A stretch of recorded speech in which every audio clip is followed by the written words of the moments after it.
Today I'd like to share with you how to make some fabric folded flowers that you can use for embellishing purposes in your quilts or other projects, sewing projects. Basically, you can make these flowers out of any polygon shape, meaning that it's a shape that has equal number of sides, and the number of these sides will determine the number of petals that will result from it. You can make them from pentagons, hexagons, octagons. I've done up to 12-sided shapes. You can make them out of squares too, although I don't know if it really looks quite like a flower. You can't make them out of triangles or diamond shapes, I know this. In any case, I want to show you my method for making these. Okay, so as far as the shapes are concerned, you can buy specialty rulers in different shapes, or you can make your own templates. I like to repurpose different plastic items and make my own templates because they're sturdier this way, or you can just print them out on paper, either on regular paper or on freezer paper, and then just cut out your shapes. Okay, so I'm going to show you how to do this with the hexagon, which might be the easiest shape besides being one of the most popular shapes that quilters like to work with. I'm going to work with just this plain fabric and with a contrasting thread. Normally you would want to match the thread to your fabric, okay? So the first thing that we need to do is put some points, mark some points that will help to guide us. And we want to mark both the center, we want to find the center for this, and the center of each side. So you can press this with an iron, you can just simply finger press, make sure that you're pressing, find the center of each side. So if I do this, I'm going to mark it here, I'm going to mark it here, and I'll probably want to mark around the center. So do this on all. We'll do this 3 times to mark all 6 sides. Okay, find the center.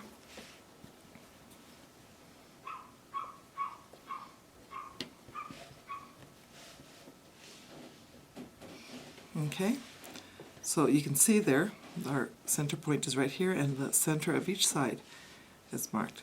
So the first thing I'm going to do is knot your thread, and just take a little stitch right in the center point here, and maybe another little stitch just to hold it so that knot doesn't pop out.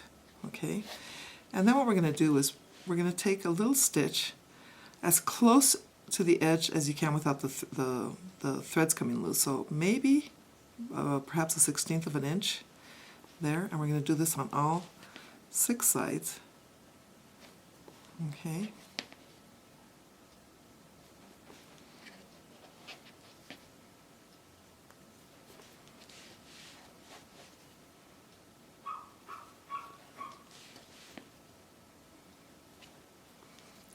And once we have all 6 sides, we're just going to pull the thread up, okay, and push back down. And you'll see that automatically the hexagon takes shape again. It's half the size of the bigger one. Okay, so once you've got all the points, all these points pulled up, then maybe what you want to do is take another little stitch just to hold things in place in the center.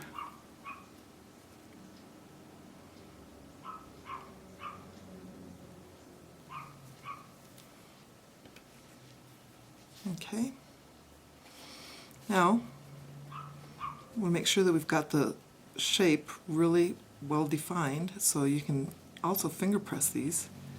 Make sure that we've pulled everything out. Okay, just finger press, especially the corners.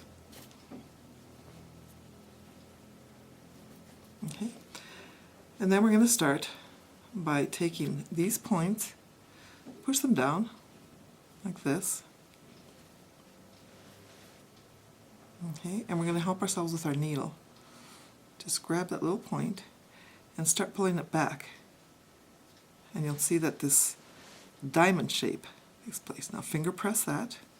Okay, and then if you want to hold the whole shape down with your needle again and pull it back. Fold it back, and you'll see your first petal. Okay, and you want to take 1 or 2 stitches right there to hold it down too. Oops.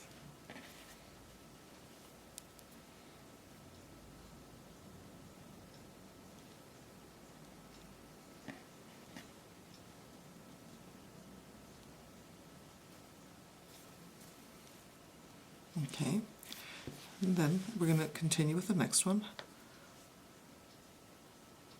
and all around the shape until we've got all our petals tacked down. Okay, hold it back, pull it back, finger press,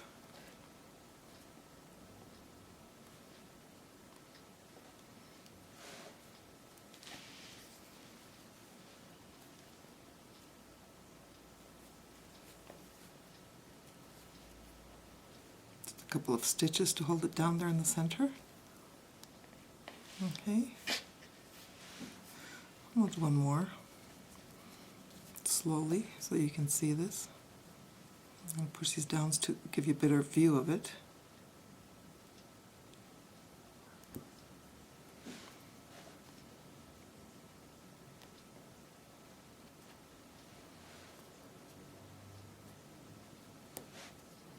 Okay, hold it down with your needle.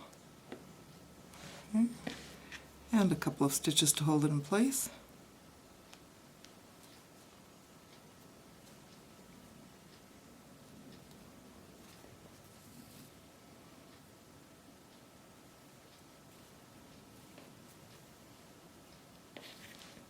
And continue all around the circle, or around the hexagon, so until you've got all 6 petals shaped.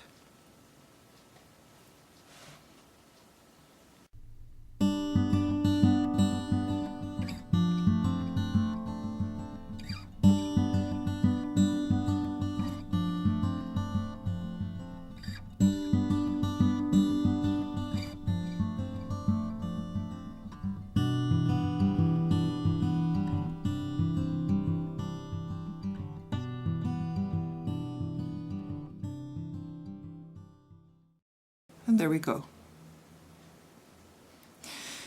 So you still have a little bit of raw edges right here in the center. So what you might want to do is, depending on the kind of fabric that you have, if it frays a lot, you might want to put a little bit of fray check on that.